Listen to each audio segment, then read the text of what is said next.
মায়ার নবীকে জিজ্ঞাসা করা হলো, নবী গো, জান্নাত আমি কোথায় তালাশ করব? মায়ার নবী ডাক দেয়া বলেন, উম্মতের দল, জান্নাতু তাহতা আকদামিল উম্মাহাত।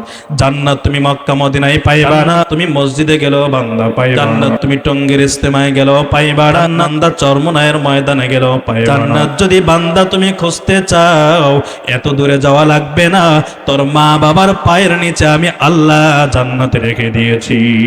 মায়ের পায়ের নিচে জান্নাতটা তালাশ করো। মায়ের কষ্ট দিয়া লক্ষবার হজ করবি রে যুবক, বাবার কলিজায় আঘাত দেওয়ার পর লক্ষ টাকা দান করবা, জান্নাত তোমার জন্য হারাম হারাম হারাম। বড় নামাজি আর হাজিয়ার কাজে হও না কেন, আমার উপরে যদি তোমার মা অসন্তুষ্ট হয়, তোমার উপরে তোমার বাবা যদি বান্দা অসন্তুষ্ট হয়ে যায়, তোমার জন্য জান্নাতটাকে আমার আল্লাহ বলেন চিরতরে আমি আল্লাহ জান্নাত তোমার জন্য হারাম করে। এজন্য দুনিয়াতে যদি বিপদ আপদ থেকে বাঁচতে চাও, দোয়া নাও মায়ের কাছে, দোয়া নাও বাবার কাছে। ঘর থেকে বের হয়ে চলে যাবেন, মায়ের কাছে দোয়া নিয়ে চলো। আমার আল্লাহ বলেন দুনিয়ার যত বিপদ আছে, বালা মুসিবত আছে, মায়ের দোয়ার বরকতে আমি আল্লাহ তোমার বালা মুসিবত থেকে আমি আল্লাহ হেফাজত করে দিব। জোরে বলুন সুবহানাল্লাহ। जो लोग की कहलाते हैं सग तेरी गनी को, उन लोगों के दफ्तर में मेरा नाम लिखा दो। जो लोग की कहलाती है सग तेरी गनी को, उन लोगों की दफ्तर में मेरा नाम लिखा दो।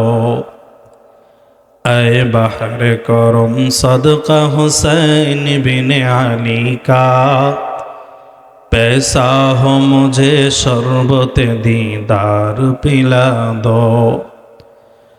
मैं तालिब मौला हो मेरे इश्क दीवाना, मैं तालिब मौला हो मेरे इश्क दीवाना। है जुमला जहाँ जिसके तजल्ली से उजाला, है जुमला जहाँ जिसके तजल्ली से उजाला। ऐ बहर करम सदका हुसैन बिन अली का, ऐ बहर करम सदका हुसैन बिन अली का। पैसा हो मुझे शरबत दीदार पिला दो, पैसा हो मुझे शरबत दीदार पिला दो। আলহামদুলিল্লাহ, আয়োজিত অধ্যকার ওয়াজ মাহফিলের মোহতারাম সম্মানিত সভাপতি, মঞ্চে উপস্থিত আছেন জাতির বিবেক, জাতির কর্ণধার ওয়ারাসাতুল আম্বিয়া হযরত উলামায়ে কেরাম, আমার সামনে উপস্থিত আছেন অত্র এলাকার সর্বস্তরের দিন দরদি, আল্লাহ পাকের আশিকিন, জাকিরিন, শাকিরিন, মুহিব্বিন, মুরব্বিয়ানে আযম। বাড়ি ঘরে বসে পর্দার আড়াল থেকে আলোচনা শুনছেন আম্মাজান খাদিজাতুল কুবরা, আম্মাজান আয়েশা সিদ্দিকা রাদিয়াল্লাহু তাআলা আনহুমার উত্তরসূরি, পর্দানিশীন মা ও বোনেরা, আমরা প্রথমেই মহান রব্বুল আলামিনের দরবারে শুকরিয়া আদায় করছি যে মহান রব্বুল আলামিন দুনিয়ার সমস্ত শুগুল আর পেরেশানি থেকে মুক্ত করে দুনিয়ার জান্নাতের বাগান কোরআন সুন্নাহর এই মুবারক মাহফিলে আসার বসার, কিছু কথা বলার এবং শ্রবণ করার তৌফিক দান করেছেন। এজন্য সবাই দিল থেকে মাওলা পাকের শুকরিয়া আদায় করি। উচ্চ কণ্ঠে সবাই বলি আলহামদুলিল্লাহ। লক্ষ কোটি দরুদ ও সালামের হাদিয়া পেশ করছি সর্বকালের সর্বযুগের সর্বশ্রেষ্ঠ মহামানব, বিশ্ব মানবতার কাণ্ডারি, বিশ্ব মানবতার মুক্তির দিশারি হযরত মুহাম্মদুর রাসূলুল্লাহ সাল্লাল্লাহু আলাইহি ওয়াসাল্লামের উপর। সম্মানিত হাজিরিন, মাগরিবের পর থেকে নিয়ে আপনারা উলামায়ে কেরামের জবান থেকে গুরুত্বপূর্ণ আলোচনা শুনে আসছেন। তারই ধারাবাহিকতায় আমি আপনাদের সামনে কিছু কথা বলার মানসিকতায় দোয়া নেয়ার জন্য বসেছি। আল্লাহ তাআলা আমাকে ইখলাসের সাথে উপকারী কিছু কথা বলার, আপনাদেরকে আমলের নিয়তে শুনবার তৌফিক দান করুন। সকলে বলুন আমিন। আমাদের অনেকের মধ্যেই হয়তো হীনমন্যতা কাজ করছে যে অল্প সংখ্যক মানুষ ভালো কাজ খুব কম মানুষই করতে পারে, ঠিক না বলেন? ভালো কাজ সবার নসিবে হয় না। রাসূল করিম সাল্লাল্লাহু আলাইহি ওয়াসাল্লাম সাহাবায়ে কেরামদেরকে নিয়ে বয়ান করতেছেন। বয়ানের মাঝখানে নবী আমার প্রশ্ন ছুড়ে দিলেন। সাহাবীদেরকে বললেন, ইয়া সাহাবায়ে কেরাম, বলো তোমাদের মধ্যে সবচেয়ে বড় নিয়ামতের বিষয় কোনটা? উপস্থিত একজন সাহাবী দাঁড়িয়ে বললেন, ইয়া রাসূলুল্লাহ, আমার কাছে সবচেয়ে বড় নিয়ামতের বিষয় হলো আল্লাহ তাআলা যে আমাকে সন্তানাদি দান করেছেন, এটা হলো আমার সবচেয়ে বড় নিয়ামতের বিষয়। তিনি বসলেন, আরেকজন দাঁড়ালেন, তিনি বললেন, ইয়া রাসূলুল্লাহ, আমার কাছে সবচেয়ে বড় নিয়ামতের বিষয় হলো আমার টাকা পয়সা, অর্থবিত্ত। তিনিও বসে গেলেন। আরেকজন বললেন, ইয়া রাসূলুল্লাহ, আমার কাছে সবচেয়ে বড় নিয়ামতের বিষয় হলো আমার ক্ষমতা। রাসূল আকরাম সাল্লাল্লাহু আলাইহি ওয়াসাল্লাম বললেন যে তোমাদের কারোর জবাব সঠিক হয়নি। নবীজি বললেন, একজন মুমিন বান্দা বান্দির জন্য আসমানের নিচে জমিনের উপরে সবচেয়ে বড় নিয়ামতের বিষয় হলো আল্লাহ তাআলা যে বান্দা বান্দিকে একটা ভালো কাজ, একটা নেকির কাজ করার মতো তৌফিক দান করেছেন। এটাই হলো মুমিন বান্দার জন্য সবচেয়ে বড় নিয়ামতের বিষয়। সুবহানাল্লাহ। তার মানে রাসূলুল্লাহর হাদিস অনুযায়ী আমরা বর্তমানে সবচেয়ে বড় নিয়ামতের কাজটাই করছি।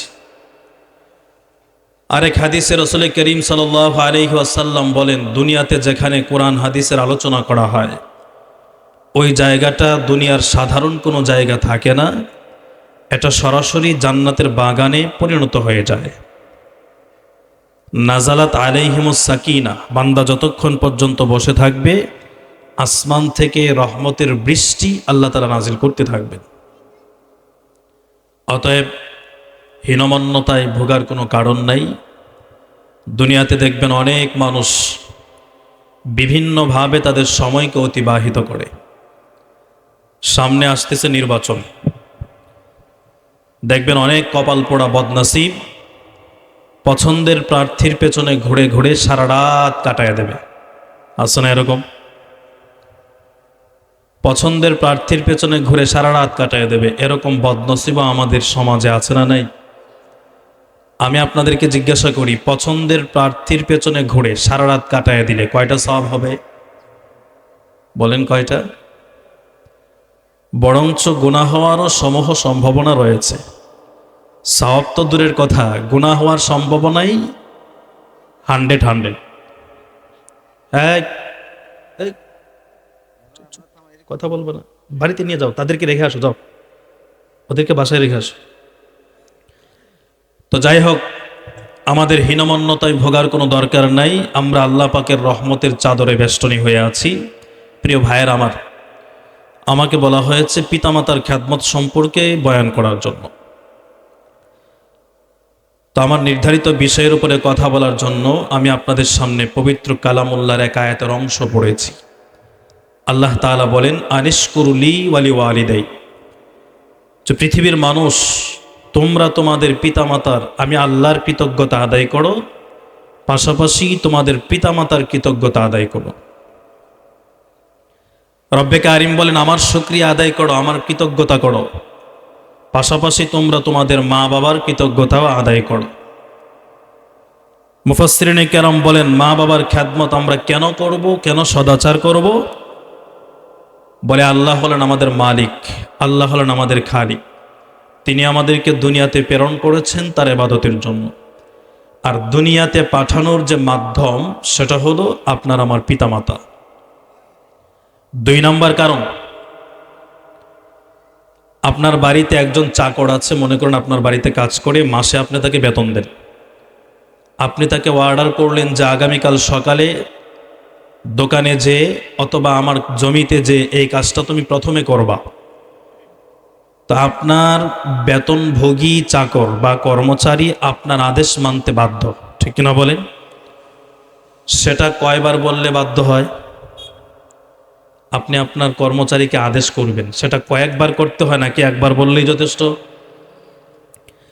আল্লাহ হলেন আমাদের খালিক, আল্লাহ হলেন আমাদের মালিক। আল্লাহ আমাদেরকে বলেছেন তোমরা পিতামাতার খ্যাদমত করো, এটা একবার বললেই তো যথেষ্ট। পবিত্র কোরআনে প্রত্যক্ষ এবং পরোক্ষভাবে আল্লাহ তাআলা পিতামাতার খেদমতের কথা বলেছেন 5 জায়গারও বেশি। সুবহানাল্লাহ বলেন। 3 নম্বর কারণ, আল্লাহ বলেন আকিমিস সালাহ, বান্দা নামাজ আদায় করো। কুতিবা আলাইকুমুস সিয়াম, তোমাদের উপরে রোজা ফরজ করেছি, তোমাদের উপরে জিহাদের বিধান দিয়েছি। এক কথায় মানব কল্যাণে আল্লাহ তাআলা যত ইবাদতের আদেশ এবং নির্দেশ মুমিন বান্দাবান্দিকে কোরআনে দিয়েছেন, কোথাও আল্লাহ তাআলা ওই নির্দেশের বাস্তবায়ন কেমনে করতে হবে সেটা সিস্টেম বলে দেননি। আল্লাহ বলেছেন নামাজ আদায় করো, নামাজ প্রতিষ্ঠা করো। কয়বার সাজদা দিবেন, রুকু দিবেন, কয়টা, এটা কি কোরআনে বলা আছে কোথাও? বলেছেন নবীজি হাদিসে, ব্যাখ্যা বিশ্লেষণ করেছেন ফুকাহায়ে কেরাম ফিকহের কিতাবে। কিন্তু পিতামাতার খেদমত এটা আল্লাহর কাছে এত গুরুত্বপূর্ণ একটা ইবাদত, যেই ইবাদতের কথা আল্লাহ নির্দেশ করেছেন, এবং পিতামাতার খেদমত আমরা কিভাবে করব ব্যাখ্যা বিশ্লেষণ তাফসীর আল্লাহ নিজেই করেছেন। সুবহানাল্লাহ। তাহলে এটা গুরুত্ব কম না বেশি? আসুন তাহলে আল্লাহ কি বলেছেন, কিভাবে পিতামাতার খেদমত আমরা করব, আল্লাহর করে দেওয়া ব্যাখ্যা তাফসীরটাই আমরা শুনি। আল্লাহ তাআলা বলেন পিতামাতার খেদমত করবে পৃথিবীর মানুষ 5 তরিকায়। বলুন কয় তরিকায়? আরো জোরে, কয় তরিকায়? 5 তরিকায়। ওয়া কাদা রাব্বুকা আল্লা তা'বুদু ইল্লা ইয়্যা ওয়া কাদা রাব্বুকা আল্লা তা'বুদু ইল্লা ইয়্যাহু ওয়া বিল ওয়ালিদাইনি ইহসানা ইম্মা ইয়াবলুগান্না ইনদাকাল কিবারা আহাদুহুমা আও কিলাহুমা ফালা তাকুল লাহুমা উফিন। আল্লাহ তাআলা বলেন দুনিয়ার ঈমানদার, তোমাদের রবের পক্ষ থেকে তোমাদের প্রতি নির্দেশ করা হলো, আদেশ করা হলো, তোমাদেরকে ফয়সালা দেওয়া হলো, ইবাদত যদি করতে হয়, বন্দেগী যদি করতে হয়, ইবাদত এবং বন্দেগী তোমরা সর্ব অবস্থায় করতে হবে কার? জোরে বলেন। দুনিয়ার কোনো মাজারে, কোনো বাজারে, কোনো পীরের কাছে, কোনো গাছের কাছে মাথা নত করা যাবে না। আল্লাহ তাআলা বলেন সাজদা যদি করতে হয়, গোলামি যদি বান্দা তোমার করতে হয়, কেবলমাত্র আমি আল্লাহর গোলামি করো। তোমার এই মাথাটাকে আমি আল্লাহর কুদরতে কদমে নোটায়া দাও। আল্লাহ ছাড়া পৃথিবীর কারোর কদমে মাথা নোয়ানো যাবে না, মাথা ঝোকানো যাবে না। জোরে বলুন ঠিক কিনা? কিন্তু দুনিয়ার জমিনে এমন কিছু বদনসিব আর কপাল পোড়া আছে, দৈনিক 1বার আর 2বার নয়, মসজিদের মিনার থেকে 5 বার বান্দাকে ডাকা হয়। দুনিয়ার এমন কপাল পোড়া আছে, আল্লাহর কদমে সাজদা না করলেও মাজারে গিয়া কিন্তু সাজদা ঠিকই দেয়, আছে না নাই? সিলেটের শাহজালাল রহমতুল্লাহ আলাইহির মাজারে চলে যাবেন, গিয়া দেখবেন, আমি গত 6 তারিখে সিলেটে গেলাম, শাহজালাল রহমতুল্লাহ আলাইহির মাজারের ঠিক পশ্চিম উত্তর কর্নার নিয়া মাজারের বাহিরে মাটির কিছু কবর আছে না নাই? মাজারের ওই পাশে উত্তর পাশে মাটির কবর। আমি তাকায় দেখি আল্লাহর একটা বান্দি যুবতী মহিলা ওই মাটির কবরগুলাতে দেয়ালের পাশে দাঁড়ায় মাথা দেয়া সাজদা করে। একজনকে জিজ্ঞাসা করলাম ওই বান্দি এখানে সাজদা কেন করে? আল্লাহর বান্দি জবাব দিয়া বলে, 7 বছর হয়ে গেল আমার বিয়ে হলো, কোনো সন্তান হয় না। তার কিনার বিশ্বাস হলো শাহজালাল রহমতুল্লাহ আলাইহি যেহেতু আল্লাহর বড় বুজুর্গ বান্দা ওলি, তার মাজারে যদি সাজদা দিতে পারে মনে হয় আমার আল্লাহ তাকে সন্তান দিয়ে দেবে।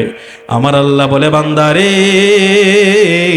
দুনিয়ার কোনো মানুষ তোকে সন্তান দিতে পারে না, সন্তান দিতে পারে না। দুনিয়ার মানুষ যদি সন্তান দিতে পারত, এই পৃথিবীর জমিনে কোনো নিঃসন্তান দম্পতি থাকতো না, পৃথিবীর জমিনে কোনো মানুষ সন্তান ছাড়া থাকতে পারত না। আমার আল্লাহ বলেন পৃথিবীর মানুষ যেহেতু নিঃসন্তান আছে, এই জন্য বোঝা গেল দুনিয়ার কোনো মানুষ মানুষকে সন্তান দিতে পারে না। সন্তান দেওয়ার মালিক হলেন আমার আল্লাহ। জোরে বলুন ঠিক কিনা? মুসলমান ভাইরা আমার, এজন্য আমার আল্লাহ বলে, বান্দা ইবাদত যদি করতে হয়, গোলামি যদি তোমার করতে হয়, আমি আল্লাহর গোলামি করো, আমার ইবাদত করো। আমি আল্লাহ ছাড়া পৃথিবীর কারোর গোলামি বন্দেগী করা যাবে না।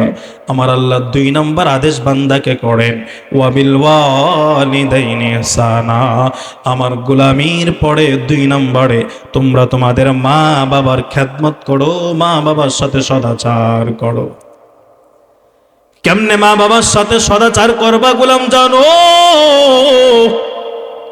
আমার আল্লাহ বলেন 5 তরিকায় মা বাবার সাথে সদাচার করো। 1 নম্বর তরিকা হলো ইম্মা ইয়াবলুগান্না ইনদাকাল কিবারা আহাদুহুমা আও কিলাহুমা ফালা তাকুল লাহুমা উফিন। আমার আল্লাহ বলে, ও দুনিয়ার সন্তানের দল, তোমার জীবদ্দশায় যদি তোমার মা তোমার বাবা যদি বৃদ্ধ হয়ে যায়, বৃদ্ধা হয়ে যায়, ওই মা বাবার সাথে এমন কোনো আচরণ করবা না যে আচরণে কষ্ট পেয়ে তোমার মা বাবা উফ অথবা শব্দ বলে, অথবা তুমি এমন কোনো আচরণ তোমার মা বাবা করার কারণে তুমিও কষ্ট পেয়ে উফ অথবা শব্দ বলবা না। জোরে বলুন সুবহানাল্লাহ। মা বাবার আচরণে কষ্ট পেয়ে উফ অথবা শব্দ বলা যাবে না রে সন্তান। অথবা মা বাবার সাথে এমন কোন আচরণ সন্তান হিসাবে তুমিও করো না রে সন্তান, যেই আচরণে তোমার মা তোমার বাবা কষ্ট পায়, তোমার মা এবং বাবা কষ্ট পেয়ে উফ অথবা শব্দ বলে, যদি তুমি তোমার মা বাবার কলিজা আঘাত করো, আমার আল্লাহ বলেন ওই মা বাবার কলিজার আঘাতটা দুনিয়ার জমিনে থাকে না। প্রথম আসমান, দ্বিতীয় আসমান, তৃতীয় আসমান, সপ্তম আকাশকে ভেদ করে সরাসরি আমার মাওলা পাকের আরশে আজিম পর্যন্ত চলিয়া যায়। ওই আরশে আজিমের খুঁটিটা থরথর করে কাঁপুনি শুরু হয়ে যায়। এজন্য মা বাবার সাথে এমন কোন আচরণ করা যাবে না যেই আচরণ তোমার মা জননী অন্তরে বড় কষ্ট পায়, কষ্ট পাওয়ার পর উফ অথবা আহ শব্দ বলে, এরকম আচরণ করা যাবে না। জোরে বলেন। 2 নম্বর খেদমত, আমার আল্লাহ বলেন ওয়ালা তানহারহুমা, মা বাবারে ধমক দেওয়া যাবে না। মা বাবারে যদি বান্দা তুমি ধমক দাও, ওই ধমকটা দুনিয়ার জমিনে থাকে না, সরাসরি আমার মাওলা পাকের আরশ পর্যন্ত চলে যায়। এজন্য মায়ের নবী বলেন রাজার রব্বি ফি রাজাল ওয়ালিদাইন ওয়া সাখাতুর রব্বি ফি সাখাতিল ওয়ালিদাইন। দুনিয়ার জমিনে তোমার মা বাবা তোমার উপরে সন্তুষ্ট, তো আমার আল্লাহও তোমার উপরে সন্তুষ্ট। ও দুনিয়ার ইমানদার শোনো, ওই মা বাবা যদি তোমার উপরে অসন্তুষ্ট হয়, আরশের মালিক আমার আল্লাহ তোমার উপর অসন্তুষ্ট হয়ে যাবে। জোরে বলুন নাউজুবিল্লাহ। মুসলমান ভাইরা আমার, আল্লাহ বলেন মা বাবারে ধমক দিবি না রে সন্তান, কারণ তুই তোর শিশুকালের দিকে তাকায় দেখো। আমরা যখন ছোট ছিলাম, আমার আপনার বয়স যখন 2 বছর 3 বছর ছিল, কোন রকম হাঁটতে শুরু করলাম, বাবার হাতটা ধরে যখন বিকাল বেলা রাস্তার মধ্যে হাঁটতে বের হয়ে গেলাম, ছোট মানুষ হওয়ার কারণেই ইচ্ছাকৃত ভাবে এক একটা জিনিসের কথা বাবাকে 3 বার 4 বার প্রশ্ন করি আর বলি বাবা এটা কি? বাবা আমার গালে চুমু দিয়া বলে বাবার এটার নাম হলো এই। আবার জিজ্ঞাসা করে বাবা এটা কি? বলে বাবা এটা এই। 1 বার আর 2 বার নয়, 100 বার পর্যন্ত সন্তান তুমি তোমার বাবাকে জিজ্ঞাসা করেছো, তোমার বাবা তোমার উপরে বিরক্ত হয়ে যায় না। যতবার তুমি জিজ্ঞাসা করেছো, তোমার বাবা তোমার গালে মুখে চুমো দিয়ে সুন্দর করে নামটা বলেছে। কোনোদিন বাবা তোমার ধমক দেয় নাই। আজকে যখন তোমার ওই বাবাটা বৃদ্ধ হয়ে গেল, বৃদ্ধা হয়ে গেল, ওই বাবা একটু বেশি কথা বললে সন্তান তুমি ধমক দিয়া বলো বুড়ার কি খায়া দেয়া কোনো কাজ নাই, এত কথা বলে কেন, তাড়াতাড়ি মসজিদে যাও, কয় কি কয় না। আমার আল্লাহ বলেন তোর বাবাও যখন বৃদ্ধ হয়ে গেল, তখন তার জ্ঞানটা ছোট মানুষের মতো হয়ে যায়। অনেক বৃদ্ধ মানুষ তাকায় দেখবেন বয়স বেড়ে গেলে মানুষ বৃদ্ধ মানুষের মতো কথা একটু বেশি বলে। আল্লাহ বলেন তোর শিশুকালের দিকে বান্দা তুই তাকা, শিশুকালেও এক একটা জিনিসের কথা তোর বাবার 100 বার জিজ্ঞাসা করেছো, বাবা কোনোদিন তোরে আঘাত করে নাই, বাবা কোনোদিন বান্দা তোমার একটা ধমকও দেয় নাই, বারবার তোমার বাবা তোমারে আদর করে করে করে করে জিনিসের নামটা বলে দিয়েছে। শিশুকালে যখন আপনি আর আমি দুনিয়ার জমিনে চলে আসলাম, আপনার আমার মা কনকনে ঠান্ডার রাত, মা জননীর ডান পার্শ্ব যখন আমি ঘুমায় গেলাম, মায়ের ডান পার্শ্বটাকে প্রস্রাব করে আমি আর আপনি ভিজায় দিলাম।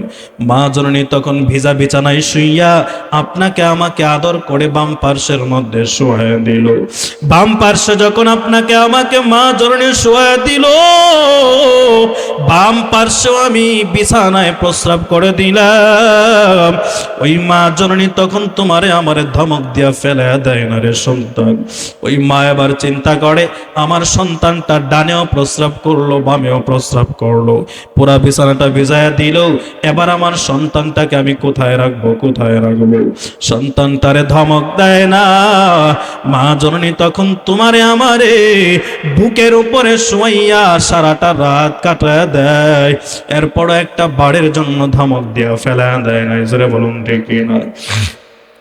মায়ের মতন দরদি কেউ এই দুনিয়ায় পাইবা না, যেই মায়ের পাদতলে জান্নাত সন্তানের ঠিকানা। মায়ের মতন দরদি কেউ এই দুনিয়ায় পাইবা না, যেই মায়ের পাদতলে জান্নাত সন্তানের ঠিকানা। প্রথম আল্লাহ সৃষ্টি করে মায়েরই গর্ভের ভেতরে, নাভি দিয়া ক্ষুধা মেটান। আল্লাহ নাভি দিয়া ক্ষুধা মিটান, মুখে না পাখন লাগলো না, যেই মায়ের পাদতলে জান্নাত সন্তানের ঠিকানা। এমনি করে 10 মাস 10 দিন রাখিলেন রব্বুল আলামিন। এমনি করে 10 মাস 10 দিন রাখিলেন রব্বুল আলামিন। রূহু যখন আসলো খাঁচায়, আমার রূহু যখন আসলো খাঁচায়, মায়ে তখন আর ঘুমায় না, যেই মায়ের পাদতলে জান্নাত সন্তানের ঠিকানা। মায়ের মতন দরদি কেউ এই দুনিয়ায় পাইবা না, যেই মায়ের পাদতলে জান্নাত সন্তানের ঠিকানা। সন্তান তুমি জান্নাত কোথায় তালাশ করো? মক্কা মদিনায় জান্নাত আছে বলে না, মক্কা মদিনায় জান্নাত খুঁজে পাওয়া যাবে না। তাহলে মসজিদে গেলে জান্নাত পাওয়া যাবে? বলে মসজিদে গেলেও বান্দা জান্নাত তুমি খুঁজে পাইবা না। বলে মাহফিলে আসলে কি জান্নাত পাওয়া যাবে? বলে মাহফিলে বসলেও বান্দা জান্নাত পাওয়া যাবে না। টঙ্গীর ইস্তেমায় গেলে কি জান্নাত পাওয়া যাবে? বলে না না। মায়ার নবীকে জিজ্ঞাসা করা হলো, নবী গো জান্নাত আমি কোথায় তালাশ করব? মায়ার নবী ডাক দেয়া বলেন, উম্মতের দল, আল জান্নাতু তাহতা আকদামিল উম্মাহাত। জান্নাত তুমি মক্কা মদিনায় পাইবা না, জান্নাত তুমি মসজিদে গেল বান্দা পাইবা না, জান্নাত তুমি টঙ্গীর ইস্তেমায় গেল পাইবা না, জান্নাত বান্দা চরমনায়ের ময়দানে গেল পাইবা না। জান্নাত যদি বান্দা তুমি খুঁজতে চাও এত দূরে যাওয়া লাগবে না, তোর মা বাবার পায়ের নিচে আমি আল্লাহ জান্নাতে রেখে দিয়েছি। মায়ের পায়ের নিচে জান্নাতটা তালাশ করো। মায়ের কষ্ট দিয়া লক্ষবার হজ করবি রে যুবক, বাবার কলিজায় আঘাত দেওয়ার পর লক্ষ টাকা দান করবা, জান্নাত তোমার জন্য হারাম হারাম হারাম। যত বড় নামাজি আর হাজি আর গাজী হও না কেন, তোমার উপরে যদি তোমার মা অসন্তুষ্ট হয়, তোমার উপরে তোমার বাবা যদি বান্দা অসন্তুষ্ট হয়ে যায়, তোমার জন্য জান্নাতটাকে আমার আল্লাহ বলেন চিরতরে আমি আল্লাহ জান্নাত তোমার জন্য হারাম করে দিলাম। এজন্য দুনিয়াতে যদি বিপদ আপদ থেকে বাঁচতে চাও, দোয়া নাও মায়ের কাছে, দোয়া নাও বাবার কাছে। ঘর থেকে বের হয়ে চলে যাবেন মায়ের কাছে দোয়া নিয়া চলো। আমার আল্লাহ বলেন দুনিয়ার যত বিপদ আছে বালা মুসিবত আছে, ওই মায়ের দোয়ার বরকতে আমি আল্লাহ তোমার বালা মুসিবত থেকে আমি আল্লাহ হেফাজত করে দিব। জোরে বলুন সুবহানাল্লাহ। আল্লাহর বান্দা তিনটা যুবক, হাদিসে ঘটনা বর্ণনা করা হয়। পাহাড়িয়া জঙ্গলের রাস্তা দিয়া তিনটা যুবক সন্তান যখন রওনা করলো, হঠাৎ করে ঝড় তুফান শুরু হয়ে গেল। প্রচন্ড ঝড় আর তুফানের কবলে বান্দা তিনজন পড়ে গেল। দুনিয়াতে দেখবেন আমরা যখন রাস্তা দিয়া চলাফেরার সময় হঠাৎ করে বৃষ্টি নেমে যায়, তখন আমরা তালাশ করি আশপাশে কোথাও কোনো ভারী ঘর আছে নাকি। জোরে বলুন ঠিক কিনা? যুবক তিন সন্তান তালাশ করে পাহাড়িয়া জঙ্গল, কোথায় বাড়ি ঘর, কিন্তু ডানে তাকায় দেখে কোনো বাড়ি নাই, কোনো ঘর নাই, কোনো আশ্রয়স্থল নাই। হঠাৎ করে তাকায় দেখে পাহাড়ের একটা গর্ত দেখা যায়, বিশাল বড় গর্ত। তিন যুবক পরামর্শ করে ওই পাহাড়ের গুহার মধ্যে ঢুকে গেল। আল্লাহর কি কুদরত শুরু হয়ে গেল। তিনটা যুবক সন্তান যখন গুহার ভেতরে ঢুকে গেল, সাথে সাথে পাহাড়ের উপর থেকে বিশাল বড় একটা পাথর এসে ওই গুহার মুখটাকে বন্ধ করে দিল। এত বড় পাথর এসে গুহার মুখটাকে বন্ধ করে দেয়। যেই পাথর তিনজনে ধাক্কা দিয়া সরানো সম্ভব হবে না, কান্না করলেও দুনিয়ার কেউ শোনে না। এখন কি করা যায়? তিনজনে পরামর্শ করে একটা বুদ্ধি করলো, একটা পরামর্শ করলো কি করা যায়। কি করে বলে, আহারে আমাদের তিনজনের জীবনের তিনটা আমলকে সামনে রেখে আল্লাহর কাছে দোয়া করি, দোয়ার মাধ্যমে হয়তো আমার আল্লাহ বিপদ থেকে বাঁচায় দিতে পারেন। জোরে বলুন সুবহানাল্লাহ। তিন যুবক আবার পরামর্শ করে তিনটা দোয়া মালিকের কাছে করার জন্য প্রথম ব্যক্তি হাত তুলে দেয় আর বলে, দয়ার মালিক, আমার জীবনে তেমন কোনো ভালো আমল আমি করতে পারি নাই, তবে আমার একটা আমল আমি মনে হয় তোমার জন্য নিষ্কলুষভাবে করেছি আল্লাহ। দুনিয়ার জমিনে আমি টাকাওয়ালা ছিলাম, এলাকার মধ্যে বড় দুর্ভিক্ষের দেখা দিল, খাবারের অভাব দেখা দিল। আমার প্রতিবেশী একটা চাচাতো বোন আমার কাছে এসে সাহায্যের জন্য হাতটা বাড়ায় দিল। আমি তার দুর্বলতার সুযোগ পেয়ে তাকে আমার সাথে নাইট মিট করার প্রস্তাব দিলাম, বিছানা শেয়ারের প্রস্তাব দিলাম। আমার বোনটা রাজি হয়ে গেল। পরের দিন যখন সে তার কথা অনুযায়ী আমার ঘরে চলে আসলো, আমার ঘরে আসার পর আমি দরজাটাকে বন্ধ করে দিলাম, রুমের লাইটটাকেও বন্ধ করে দিলাম। হঠাৎ করে আল্লাহর বান্দে আমার ডাক দেয়া বলে, ভাই তুমি যে আমার সাথে এমন কাজে লিপ্ত হইবা, তুমি কি জানো না দুনিয়ার সব যদি অন্ধকার হয়ে যায়, দুনিয়ার কেউ যদি না দেখে আল্লাহ কিন্তু তোমারে দেখতেছে। বলো বলো আল্লাহর কাছে দাঁড়ায় বান্দা তুমি কি জবাব দিবা বলো। এই কথাটা বলতে দেরি হয়, মালিক আমি আমার ওই বোনটাকে ছেড়ে দিতে বিন্দু পরিমাণও দেরি করি নাই। আমার এই কাজটা যদি তোমার কাছে পছন্দ হয়, এই কাজের ওসিলা করে আল্লাহ তুমি আমাদেরকে পাথরের বিপদ থেকে রক্ষা করে দাও। এই দোয়াটা করতে দেরি হয়, পাথরটা সামান্য সরে যেতে দেরি হয় নাই। সুবহানাল্লাহ। দুই নাম্বার ব্যক্তি আল্লাহর কাছে বলে, দয়ার মালিক, আমার জীবনেও তেমন কোনো নেকির আমল নাই, তবে একটা কাজ আমি তোমার জন্য, একমাত্র তোমার জন্য আমি করেছি। কাজটা হলো আমার বাড়িতে অনেকজন চাকর কর্মচারী কাজ করে, অভিমান করে কোনো এক কর্মচারী আমার কাছ থেকে বেতন না নিয়ে চলে গেল। বেতন না নিয়ে যখন চলে গেল, আমি তার বেতনটাকে সংরক্ষণ করলাম। আমি তার বেতনটাকে সংরক্ষণ করার পরেই ওই টাকা দেয়া তার জন্য কয়েকটা বকরি কিনলাম, ছাগল কিনলাম। এক পর্যায়ে কয়েক বছর পরে আল্লাহর বান্দা যখন তার টাকাটা আমার কাছে নেওয়ার জন্য আসলো, আমি তাকে দেখায়া দিলাম, ওই যে ছাগলের পাল দেখো, সম্পূর্ণ ছাগল এটা তোমার। এই টাকাটা আমি তাকে বুঝাইয়া দিলাম, সম্পূর্ণ তার কোনো খেয়ানত করলাম না। ও দয়ার মালিক, আমার এই কাজটা যদি তোমার কাছে বড় পছন্দ হয়, এর ওসিলা করে আমাদেরকে বিপদ থেকে রক্ষা করে দাও। 2 নম্বর ব্যক্তি এমন ভাবে দোয়া করার পরে পাথরটা আরেকটু সরে গেছে, জোরে বলুন সুবহানাল্লাহ। 3 নম্বর ব্যক্তি আল্লাহর কাছে ডাক দেয়া বলে, দয়ার মালিক, আমি একটা দরিদ্র সন্তান, মাঠে আমি ছাগল চড়াই, উট চড়ানো হলো আমার কাজ। আমার জীবনের একটা আমল হলো, আমি যখন চারণ ভূমি থেকে বাড়িতে ফিরতাম, বাড়িতে এসে দুগ্ধ দহন করে সর্বপ্রথম আমার মা জননীর আমি পান করাই, তারপরে আমার পরিবারের অন্য সদস্যদেরকে দেই। কোনো একদিনের ঘটনা, আমি বাড়িতে আইসা দেখি আমার মা জননী ঘুমায় গেছে।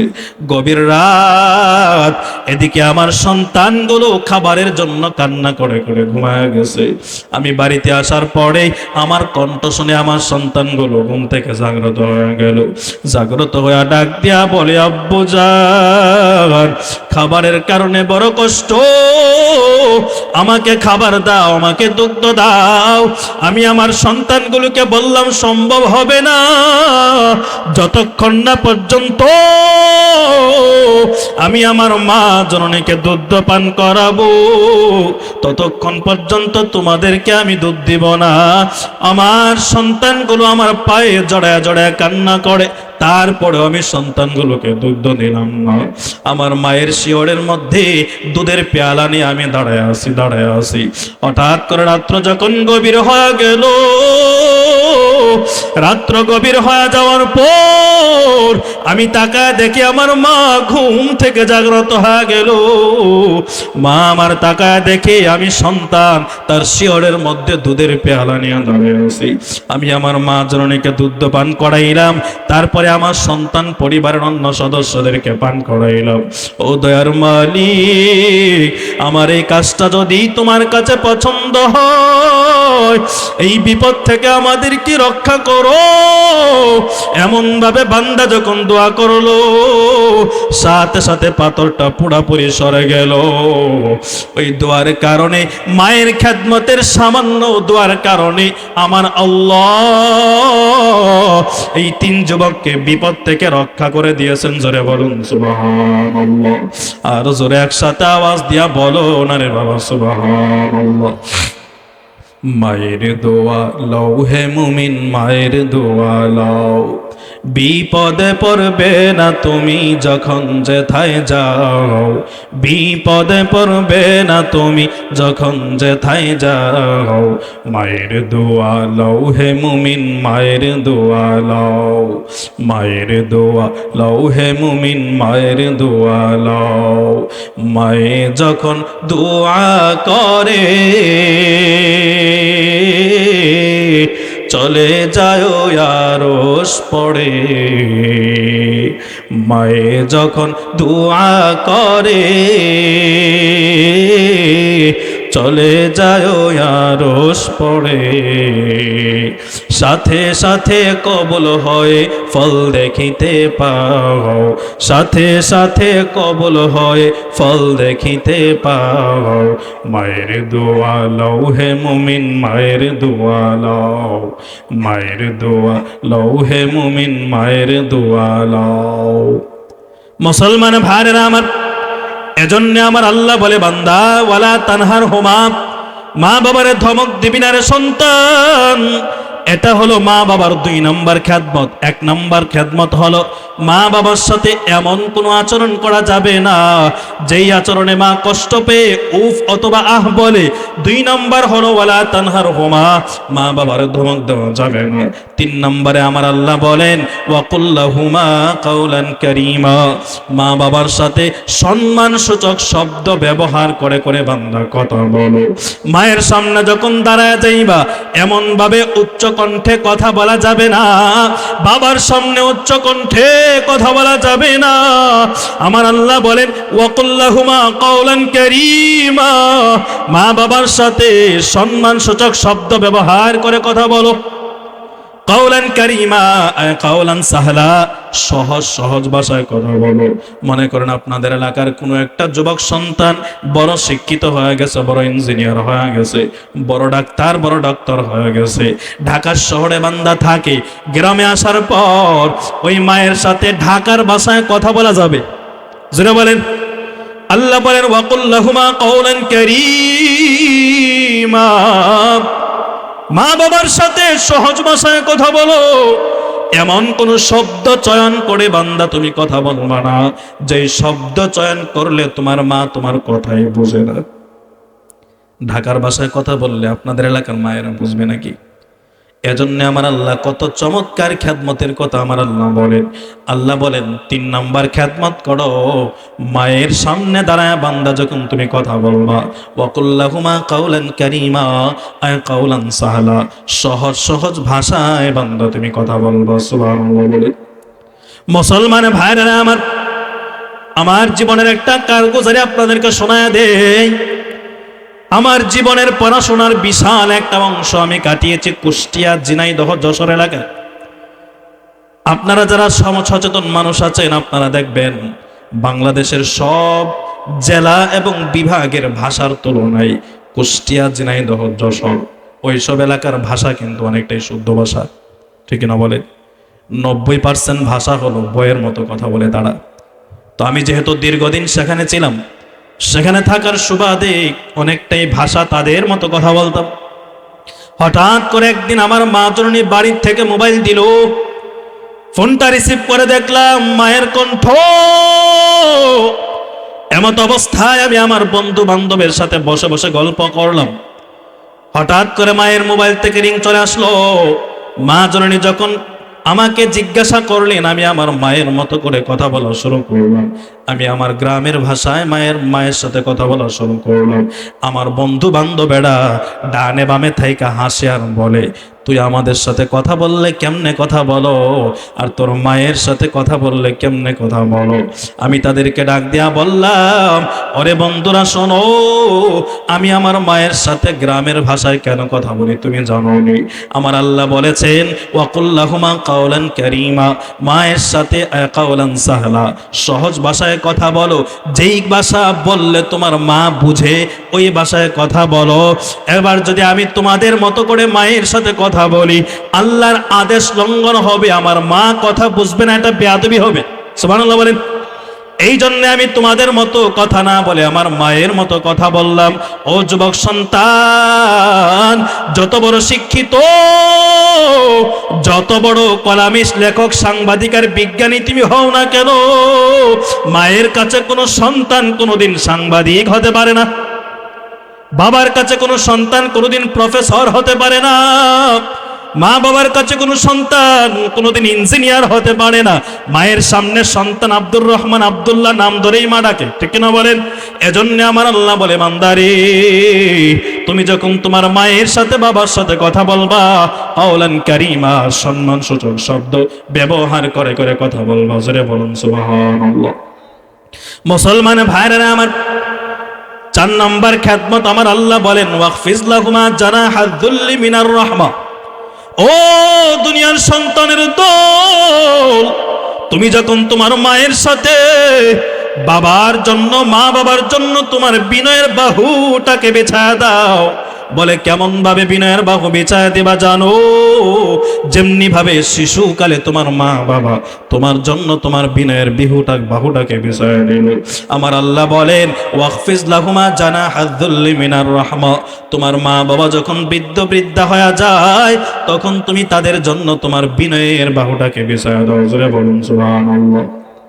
কেমন ভাবে বিনয়ের বাহুটা বিছায় দিবা জানো? আমার আল্লাহ বলে ওরে সন্তান, তুমি যখন ছোট ছিলা হাঁটতে পারতা না, তোমার বাবা তোমার ধরে ধরে হাঁটাইছে। আজকে তোমার ওই বাবা বৃদ্ধ হয়ে গেছে, হাঁটতে পারে না, তুমিও তোমার বাবারে ধইরা একটু হাঁটাও, গোসল করে দাও। তোমার আমার বাবা এই জীবনে তোমাকে আমাকে কত পরিমাণে বাড়ির পুকুরে গোসল করে দিছে। ও সন্তান, আজকে তোমার বাবা বৃদ্ধ হয়ে গেছে, তুমিও তোমার বাবার একটা দিন পুকুরের ঘাটের মধ্যে নিয়ে সুন্দর করে সাবান দিয়া গোসল করে দাও। তোমার মা জননীকে গোসল করে দাও। তোমার বাবার চুলগুলো কেটে দাও, তোমার মায়ের হাতের নখগুলো কেটে দাও। শীতের দিন বড় ঠান্ডা, সামান্য একটু গরম পানি করো আর মাকে বলো মাগো এই জীবনে কত আমার পা ধোয়া দিছো, আমার বড় মন চায় তোমার পাটা আমি একটু ধোয়া দিই। মা জননীর পাটা ধোয়া দাও। ওই পা শুধু পা ধোয়ানো হবে না, তোমার মায়ের পায়ের নিচে আমার আল্লাহ জান্নাত রেখে দিয়েছেন। এজন্য মায়ের পা যদি বান্দা তুমি ধোয়া দাও, মনে করবা তুমি তোমার জান্নাতের ঘরটাকে ধুয়ে দিলা। জোরে বলুন সুবহানাল্লাহ। ওয়াকফিজ লাহুমা জানাহায যুল্লি মিনার রাহমা, আল্লাহ তাআলা বলেন ওরে সন্তান, ওই শিশুকালে তোমার মা তোমার বাবা যেমনি ভাবে তাদের বিনয়ের বাহুটা বিছায়া দিয়েছিল, আজকে তোমার মা বাবা বৃদ্ধা হয়ে যাওয়ার পর তুমিও তোমার বিনয়ের বাহুটা তাদের জন্য বিছায়া দাও। আমার আল্লাহ ডাক দিয়া বলেন এই খেদমতটা যদি বান্দা তুমি করতে পারো, আমি আল্লাহর কুদরতি অন্তর বান্দা তোমার উপরে সন্তুষ্ট হয়ে যাবে। জোরে বলুন সুবহানাল্লাহ। মুসলমান ভাইরা আমার, ওই মা জননী তোমারে আমারে গর্ভে ধারণ করে কত কষ্ট। সন্তান যখন মায়ের গর্ভে চলে আসে দেখবেন মা স্বাভাবিক আর চলাফেরা করতে পারে না, খাবার খাইতে পারে না, ঘুমাইতেও পারে না। দীর্ঘ 9-10 মাস পর্যন্ত মা জননী তোমারে আমারে গর্ভে নিয়া কি পরিমাণ কষ্ট বান্দা সহ্য করে। মায়ের পেটের মধ্যে আমি আঘাত করি, আমার আপনার মা তখন ঘুমাইতে পারে না। পরিবারের সব সদস্যদেরকে খাবার দাবার খাওয়ানোর পরে মা জননী যখন সবার পরে খাইতে গেল, খাবার প্লেট নিয়ে বসে গেল, একটা লোকমা যখন মুখের মধ্যে মা জননী দেয়, হঠাৎ করে খাবারের প্লেটটা সামন দিকে ঠেলা দেওয়া সরাইয়া দেয়। আমাদের বাবা তখন জিজ্ঞাসা করেন, বিবি গো তুমি কি খাবার খাইবা না? বলে না গো স্বামী, না আমি খাবার খাবো না। বলে কেন? আমার কলিজার টুকরা সন্তানটা আমার কলিজায় আঘাত করেছে। শাশুড়ি ডাক দিয়া বলে বৌমা তুমি কেন খাও না? ডাক দিয়া বলে মা গো আমার কলিজার টুকরা সন্তান আমার কলিজায় বড় আঘাত করেছি, আমি খাবার খেতে পারবো না মা, আপনারা খেয়ে ঘুমিয়ে পড়েন। মা জননী তখন খাবারের প্লেটটা দূরে সরায়া দিয়া বিছানার মধ্যে পড়ে পড়ে মা আমার জড়াগড়ি করে কান্না করে, আর কষ্ট সহ্য করতে পারে না। ডেলিভারির সময় যখন হয়ে যায় মা তখন স্বামীরে ডাকে, শ্বশুর শাশুড়ি মা বাবা সবাই রে কাছে ডাকে, আর ডাক দিয়া বলে আমার আপনজনেরা শোনো, যেই বিপদ আমার মাথার মধ্যে চেপে গেল মনে হয় আমি আর বেশি দিন দুনিয়ার জমিনে বেঁচে থাকবো না। তোমরা আমারে ক্ষমা করে দিও, তোমাদের সাথে কোনো ভুল হয়ে গেলে মাফ করে দিও, ক্ষমা করে দিও। ডেলিভারির সময় যখন হয়, সিজার করার জন্য যখন মা জননীকে হসপিটালে নেওয়া হয়, ডাক্তার তখন আলট্রা করার পরে বলে পজিশন বড় খারাপ, মা সন্তান একসাথে বাঁচানো সম্ভব হবে না। হয়তো মা বাঁচবে আর না হয় সন্তান বাঁচবে, তবে মায়েরে বাঁচায়া দাও, সন্তান দুনিয়াতে আরো আসবে, সন্তানের মেরে ফেলো। এই কথাটা যখন আমার আপনার মা জননীর কর্ণকুহরে চলে গেল, মা তখন ডাক দিয়া বলেন, ওরে ডাক্তার, এই দুনিয়ার আলো বাতাস কেমন এটা আমি মা ভালো করে দেখেছি। আমার যে কলিজার টুকরা সন্তান দীর্ঘ 9 মাস পর্যন্ত গর্ভে ধারণ করলাম, আমার ওই মা তো, আমার এই সন্তানটা তো দুনিয়ার আলো বাতাস দেখে নাই। যদি মারতে হয় আমি মায়েরে মারো, আমার সন্তানটারে বাঁচায় দাও। জোরে বলুন সুবহানাল্লাহ। আবার যখন বাড়ি ঘরে নরমাল ডেলিভারি হয়, চিকিৎসা বিজ্ঞান ডাক দিয়া বলে একটা মানুষ 30 থেকে 35 ইউনিট পর্যন্ত ব্যথা সহ্য করতে পারে। এর চেয়ে বেশি পরিমাণে যদি ব্যথা হয়, দুনিয়ার কোনো মানুষ বেঁচে থাকে না। আর তোমার আমার মা জননী যেই দিনে দুনিয়ার জমিনে তোমারে আমারে প্রসব করেছে রে যুবক, ওই দিন মা জননীর ব্যথা 30 আর 35 ছিল না রে বাবা, 45 থেকে 50 ইউনিট পর্যন্ত ব্যথা হয়ে গিয়েছিল। মনে হয় যেন ওই আসমানটা আমার মা জননীর মাথার উপরে ভেঙ্গে পড়ে যায়। জোরে বলুন সুবহানাল্লাহ। জীবনের মূল কষ্ট মায়ের প্রসব বেদনায়, 7 আসমান 7 জমিন তখন মায়েরই মাথায়। এমন মাকে কেমনে আজি, এমন মাকে কেমনে আজি যাবো আমি ভুলিয়া। ও আমার প্রাণের মা, মা গো মা, কোথায় গেলা মনে ছাড়িয়া। জনম দুঃখী ইয়াতীম আমি, চায় না কেহ ফিরিয়া। আমি যখন ছিলাম আমার মায়েরই উদরে, চলাফেরা করতেন যে মাই কত কষ্ট করে।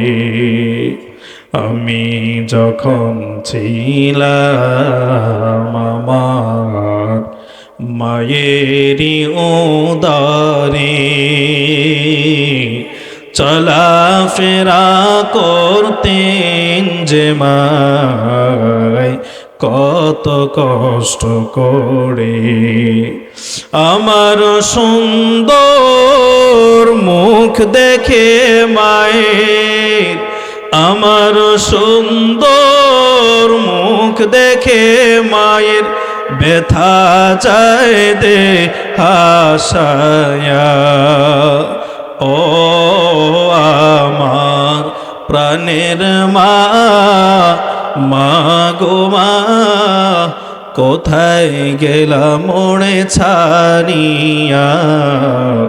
জনম দুঃখী ইয়াতীম আমি, চায় না কেহ ফিরিয়া। মুসলমান ভাইরা আমার, এজন্য আল্লাহ তাআলা বলেন, বান্দা মা বাবার সাথে 4 নাম্বার খেদমত তুমি কেমনে করবা। ওয়াখফিজ লাহুমা জানাহাদ যুল্লি মিনার রাহমা। তোমার মা বাবা যদি বৃদ্ধ বৃদ্ধা হয়ে যায়, ওই মা বাবার জন্য বিনয়ের বাহুটারে বান্দা বিছায়া দাও। তোমার মা হাঁটতে পারে না, ধরে ধরে তুমি হাঁটাও। তোমার মা গোসল করতে পারে না, সুন্দর করে সাবান দিয়া মায়ের গোসল করায়া দাও। বাবা চলতে পারে না, বাথরুমে যেতে পারে না, ধরে ধরে তুমি বাথরুমে নিয়ে যাও। অনেক সময় দেখবেন মা বাবা বিছানায় পড়ে, বিছানার মধ্যে প্রস্রাব পায়খানা করে ফেলে। ওরে সন্তান, তুমি তোমার শিশুকালের দিকে বান্দা তাকাও। তোমার মা বাবা এমনও সময় তোমার প্রস্রাব পায়খানা পরিষ্কার করেছে, তুমিও তোমার মা বাবার প্রস্রাব পায়খানাকে পরিষ্কার করো। আমার আল্লাহর তৈরি জান্নাত তোমার জন্য রিজার্ভ হয়ে যাবে। কিন্তু দুনিয়ার জমিনে তাকা দেখো, এমন কপাল পোড়া বদনসিব, খেদমত তো দূরের কথা, মায়ের সাথে খারাপ আচরণ তো শুধু নয়, অনেক সময় মা বাবার গায়ে হাত পর্যন্ত তোলে। এরকম নাফরমান জাহান্নামের কীট আপনাদের এলাকায় আছে না নাই? মোবাইলটা খুলে দেখবেন, মাঝে মধ্যে মোবাইলের মধ্যে ভিডিও আসে। অনেক সন্তান মায়েরে পিটায়, বাবারে পিটায়, এমন ভাবে আঘাত করে। ওই সন্তান যদি চিন্তা করত আর যদি বুঝতো আমার মা আমার বাবা আমার জন্য কত কষ্ট করেছে, তাহলে কোন সন্তান মায়ের গায়ে বাবার গায়ে হাত তোলা তো দূরের কথা, বড় চোখ করেও বান্দা কোনোদিন তাকাইতো না। জোরে বলুন ঠিক কিনা? মুসলমান ভাইরা আমার, মারেফে মাসনবীর ভেতরে একটা ঘটনা লেখা হয়। পাকিস্তানের বড় একজন বুজুর্গ আলেম শাহ হাকিম আখতার রহমতুল্লাহ আলাইহি, যার নাম, অনেক বড় আলেম, অনেক বড় বুজুর্গ, আল্লাহর বান্দা কোথাও সফরে বের হয়ে গেলেন। হঠাৎ করে আসরের নামাজটা পড়ার জন্য মসজিদের মধ্যে ঢুকে গেলেন। মসজিদে ঢোকার পর হঠাৎ করে মসজিদ থেকে যখন বের হবেন, তাকে দেখেন মসজিদের একটা কর্নারে একটা যুবক সন্তান দাঁড়ায় দাঁড়ায় নামাজ আদায় করে। আল্লাহর বান্দা শাহ হাকিম আখতার তাকায় দেখেন যুবকের নামাজের রুকুটা বড় সুন্দর, সাজদাটা বড় সুন্দর, ধীরস্থির ভাবে সুন্দর করে করে নামাজ আদায় করে। আল্লাহর বান্দা এই যুবকের নামাজটা দেখে মুগ্ধ হয়ে গেলেন। তবে অবাক করা বিষয় হলো, যুবকটা সুন্দর করে নামাজ আদায় করে ঠিকই, কিন্তু আল্লাহর বান্দার ডান হাতটা একটা কাপড় দিয়া পেঁচানো। জোরে বলুন সুবহানাল্লাহ। মা বাবার সাথে অসৎ আচরণ করলে কেমন ক্ষতি হয় সেটা বোঝানোর জন্য বলতেছি। এবার শাহ হাকিম আখতার তাকায় দেখেন আল্লাহর বান্দার হাতটা একটা কাপড় দ্বারা পেছানো। নামাজ শেষে আল্লাহর বান্দা জিজ্ঞাসা করে, যুবক, তোমার নামাজে আমি বড় মুগ্ধ, কিন্তু বলো বলো তোমার হাতটা কেন পেঁচানো বন্ধ বলো। শাহ হাকিম আখতার রহমতুল্লাহ আলাইহির কথা শুনে আল্লাহর বান্দা ডাক দিয়া বলে, হুজুর, আমার হাতটা পেঁচানো এটার একটা বিশাল বড় একটা কারণ। বলে, কি কারণ বাবা বলো। এই কথাটা বলতে দেরি হয়, যুবক সন্তানটা দুইটা চোখের পানি ফেলায় ফেলায় কান্না করতে দেরি হয় না। যুবক সন্তানটা ডাক দেয়া বলে, হুজুর, আমি আমার মায়ের একমাত্র সন্তান। আমি যখন আমার মায়ের গর্ভে ছিলাম, আমার বাবা দুনিয়ার থেকে বিদায় হয়ে গেল। আমার বাবা দুনিয়ার থেকে বিদায় হয়ে যাওয়ার পর আমি যখন এতিম অবস্থায় দুনিয়ার জমিনে চলে আসলাম, আমার মামারা আমার নানা বাড়ি থেকে আসলে বলল, চল তোকে অন্যত্র বিয়ে দিয়ে দেব। কিন্তু আমার মা জননী ডাক দেয়া বলে, না না, আমি অন্যত্র বিয়ে বসতে পারবো না, কারণ আমি যদি অন্যত্র বিয়ে বসার জন্য চলে যাই, আমার কলিজার টুকরা সন্তান তার বড় কষ্ট হবে। হুজুর, আমার মা জননী আমার কথা চিন্তা করিয়া বিয়ে বসতে রাজি হয় নাই। অন্যের বাড়িতে মা আমার কাজ করে,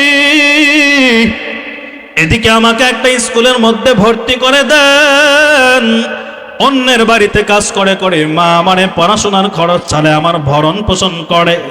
আমি যখন প্রাইমারি স্কুল পাশ করে হাই স্কুলের মধ্যে ভর্তি হয়ে গেলাম, মেধা আমার খুব ভালো ছিল। ভালো হওয়ার কারণে হাই স্কুলের মধ্যেও আমি ভালো একটা রেজাল্ট নিয়ে এসএসসি পরীক্ষায় পাশ করলাম। আমি আমার মায়ের ডাক দিয়া বললাম, মা গো, এই জীবনে আমার জন্য তুমি কত কষ্ট করেছো। ও মা, শোনো, আর তোমার কষ্ট করতে হবে না, এবার আমি কাজ করে করে তোমাকে লালন পালন করব। আমার মা জননী ডাক দিয়া বলে, না রে সন্তান, না, আমার দেহে রক্ত রক্ত থাকবে যতদিন, ততদিন পর্যন্ত আমি মা তোরে কষ্ট করে করে লেখাপড়া করাবো। এইভাবে যখন আমার মা আমাকে কলেজের মধ্যে ভর্তি করে দেন, আমি একটা বড় চাকরি পেয়ে গেলাম। চাকরির ডিউটি পালন করে করে হঠাৎ করে আমার একটা কলিগের সাথে আমার ভালোবাসার সম্পর্ক হয়ে গেল। আমি আমার মাকে না জানাইয়া বিয়ে করার জন্য আমার বৌমা নিয়ে হাজির হয়ে গেলাম। আমার মা আমাকে জিজ্ঞাসা করে, ওরে সন্তান, এই মেয়েটা কে? আমি আমার মাকে বললাম, এটা তোমার বৌমা। এই কথাটা শুনে আমার মা আমার জোরে কান্না করা শুরু করে দিল আর বলল, ওরে সন্তান, তুই যদি আমার একটা বারের জন্য বলতি, আমি মা তোরে দেখে শুনে বিয়ে করে দিতাম। তবে কোনো সমস্যা নাই, যাও বিবি নিয়ে সংসার করো। হুজুর, আমি চাকরিতে যাই, প্রতিদিন বাড়িতে আসি। হঠাৎ করে কয়েকদিন যাওয়ার পর আমার বিবি আমার মায়ের বিরুদ্ধে আমাকে প্ররোচনা দেয়। আমি আমার বিবির প্ররোচনা শুনে মা জননীকে ধমক দেওয়া শুরু করে দিলেন। আমার মা অন্তরটাকে ভাঙ্গা হৃদয় নিয়ে কেঁদে কেঁদে চুপ করে রুমের মধ্যে বসে আছে। আবার কয়েকদিন পরেই এমনি ভাবে আমার বিবি আমারে প্ররোচনা দেয়। এক পর্যায়ে আমার বিবি আমাকে বলে, তুমি যদি তোমার মাকে চাও আমাকে ছাড়ো, আর আমাকে চাইলে তোমার মাকে ছাড়ো। আমি আমার বিবির কথা শুনে মা জননীর কাছে চলে গেলাম। মাকে একটা ধমক দিয়া মায়ের গালের মধ্যে এমন ভাবে একটা আঘাত করে দিলাম, আমার কলিজার টুকরা মা, আমি সন্তানের আঘাতটা পাওয়ার পর হঠাৎ করে জমিনের মধ্যে পড়ে যায়। আর আমার মা ডাক দিয়া বলে, ওরে সন্তান, কোন হাতটা দিয়া তুই আমি মায়ের গালের মধ্যে আঘাত করলি? তোর এই হাতটাকে বড় করার জন্য আমি মা আমার জীবন যৌবন আর মায়ের সব বিসর্জন দিয়ে দিলাম। আজকে তুই ওই হাত দিয়ে আমি মায়ের গালে আঘাত করলি। আমি আল্লাহর কাছে বলি, তোর মতো কুলাঙ্গার সন্তান আমার দরকার নাই। আমি মরার পরে তুই যেন আমার জানাজায় শরীক হইতে না পারো। আর যে হাত দিয়ে আমি মায়ের গালে আঘাত করেছ, আমার আল্লাহ যেন তোর হাতটাকে পচায় দেয়। দুনিয়ার কোনো ডাক্তার যেন তোর এই হাতটাকে আর ভালো করতে না পারে। হুজুর, এমনি ভাবে কয়েকদিন যাওয়ার পরে আমি আমার বিবি নিয়ে শহরে চলে গেলাম। করাচির একটা শহরে ফ্ল্যাটের মধ্যে থাকি। এদিকে গ্রামে আমার মা বড় অসুস্থ। আমার মায়ের মৃত্যুর খবর আমার কর্ণকুহরে পৌঁছার পর আমি মায়ের জানাজায় রওনা করলাম, কিন্তু রাস্তায় জ্যামের কারণে জানাজায় শরীক হইতে পারলাম না। হুজুর, আমার বোঝা হয়ে গেছে আমার মায়ের প্রথম বদদোয়া কবুল হয়ে গেছে। দ্বিতীয় বদদোয়া মা করেছে, আমার হাতটা যেন পচে যায়, দুনিয়ার কোনো ডাক্তার যেন ভালো করতে না পারে। হঠাৎ করে তাকায় দেখি আমার হাতের আঙ্গুলের মাথায় একটা সামান্য বিস্ফোরণ হয়ে গেল। ডাক্তারের কাছে গেলাম, ওষুধ দিল, ভালো হয় না, আরো বাড়ে। আস্তে আস্তে করে আমার হাতের 5টা আঙ্গুল পচে গেল। 5টা আঙ্গুল যখন পচে গেল, হাতের মধ্যে এত পরিমাণে দুর্গন্ধ, যেই বিবির জন্য মায়েকে আমি আঘাত করলাম, যেই বিবির জন্য আমার মাকে আমি বিসর্জন করলাম। হুজুর, আমার বিবি আমার ডাক দেয়া বলে, তুমি আমারে তালাক দাও, আর না হয় তোমাকে ছেড়ে আমি চলে যাব। আমার বিবিটাও চলে গেল। এদিকে আমার হাতের পচন আস্তে আস্তে করে বাড়া শুরু হয়ে গেল। হুজুর, আমি ডাক্তারের কাছে যাই, ডাক্তার ভালো করতে পারে না। হঠাৎ করে একজন আল্লাহওয়ালা ডাক্তারের কাছে চলে গেলাম। ওই ডাক্তার ডাক দিয়া বলে, যুবক বলো, শুনো, আমি আমার এই হাতটা দ্বারা আমার মায়ের গালের মধ্যে আঘাত করেছিলাম। আমার মা বদদোয়া করেছে দুনিয়ার কোনো ডাক্তার যেন আমার হাতটাকে ভালো করতে না পারে। এবার ডাক্তার ডাক দেয়া বলে, ওরে নাফরমান, দূর হ, তোর মতো নাফরমান সন্তান আমার চোখের সামনে থেকে দূর হ। গজব নাজিল হয়েছে আসমান থেকে, দুনিয়ার কোনো ডাক্তার তোর গজব ভালো করতে পারবে না যদি আল্লাহ ভালো না করে। ও ও মুসলমান, যুবকটা ডাক দিয়া বলে, হুজুর এই জন্য আমি আমার হাতটাকে পেঁচায়া পেঁচায়া এলাকার কোনো লোকালয়ে ঢুকতে পারি না, এলাকার মসজিদের বারান্দায় ঘুরে ঘুরে আমি আমার দিন রাত কাটাই। ও যুবক ভাই, এখানে যারা আছো আপনাদের কাছে আমার শেষ আবদার, দুনিয়াতে তুমি যা কিছুই করো না কেন, দুনিয়াতে সব কিছুই বান্দা তুমি করো, মা বাবার সাথে কোনোদিন বেয়াদবি করো না। ওই মা বাবার সাথে যদি বেয়াদবি করো, মায়ার নবী বলেন তোমার মা তোমার জান্নাত, তোমার বাবা তোমার জান্নাত জাহান্নাম। এজন্য আমার আল্লাহ বলেন মা বাবার খেদমত করো বান্দা 5 তরিকায়। 1 নাম্বার তরিকা হলো মা বাবা যখন বৃদ্ধা হয়ে যায় এমন কোন আচরণ করা যাবে না যে আচরণে তোমার মা বাবা অন্তরে বড় কষ্ট পায়। 2 নাম্বার হলো ওয়ালা তানহার হুমা, মা বাবারে ধমক দেওয়া যাবে না। 3 নাম্বার হলো আকুল্লাহুমা কাওলান কারীমা, মা বাবার সাথে সম্মানসূচক শব্দ ব্যবহার করে কথা বলো। 4 নাম্বার হলো ওয়াখফিজ লাহুমা জানাহাদ যুল্লি মিনার রাহমা, মা বাবার জন্য তোমার বিনয়ের বাহু বিছায়া দাও। 5 নাম্বার খেদমত আমার আল্লাহ বলেন তোমার মা তোমার বাবা যখন কবরে চলে যাবে সময় পাইলে দোয়া করো, মা বাবার জন্য দোয়া করো, কবরের পাশে দাঁড়ায় দোয়া করো, রব্বির হামহুমা কামা রব্বায়ানি সগীরা, এমন ভাবে দোয়া করো। এই 5টা খেদমত যদি বান্দা তুমি করতে পারো, আমার আল্লাহ বলেন বান্দা তোমার কবরে যেতে দেরি হবে, কবরটা জান্নাতের বাগান হইতে দেরি হবে না। জোরে বলুন সুবহানাল্লাহ। মুসলমান ভাইরা আমার, এজন্য মা বাবার খেদমত সদাচার কেমনে করব, দুনিয়ার কোনো মুফাসসির মুহাদ্দিসের ব্যাখ্যা নেওয়ার দরকার নাই, সরাসরি আমার আল্লাহই ব্যাখ্যা করে দিয়েছেন। এজন্য মাইকের আওয়াজ যতদূর পর্যন্ত যায় রিকোয়েস্ট করব, জীবনে যা কিছুই আপনি করুন না কেন মা বাবার সাথে কখনো খারাপ ব্যবহার করা যাবে না। যে কথাগুলো বললাম আল্লাহ তাআলা আমাকে এবং আমরা যারা শুনলাম আমাদের সবাইকে আমল করার তৌফিক দান করুন। সকল